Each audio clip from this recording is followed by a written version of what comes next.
বিশ্ব মুসলিমের ঐক্য, উম্মার হেদায়েত, হেফাজত, রহমত, মাগফেরাত, নাজাত, ঐক্য, শান্তি এবং দেশ ও মানবতার কল্যাণে মহান আল্লাহর অনুগ্রহ কামনার মধ্য দিয়ে শেষ হল বিশ্ব ইজতেমার প্রথম পর্বের প্রথম ধাপ। রবিবার সকাল ৯টা ১১ আখেরি মোনাজাত শুরু হয়ে শেষ হয় ৯টা ৩৫।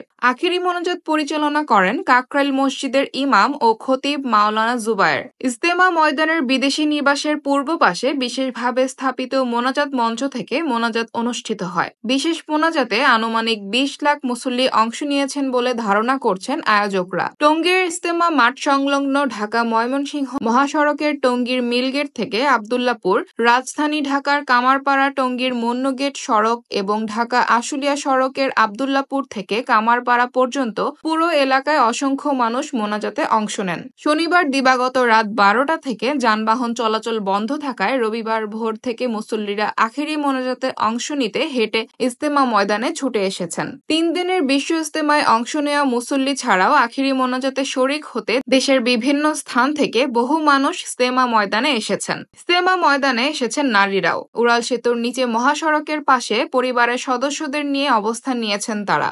সেখান থেকেই আখেরি মোনাজাতে অংশ নেবেন। এদিকে বিশ্ব ইজতেমার আখেরি মোনাজাত উপলক্ষে গণপরিবহন সংকটে পড়তে হয়েছে অফিসগামী যাত্রীদের। বিশেষত টঙ্গী থেকে উত্তরামুখী সড়কে গণপরিবহনের জন্য ভোগান্তি বেশি দেখা গেছে। গাজীপুর বা টঙ্গী থেকে যান চলাচল বন্ধ থাকায় তাদের এই ভোগান্তিতে পড়তে হয়েছে। দু একটি বাস এলেও ভিড়ের কারণে ওঠার উপায় ছিল না।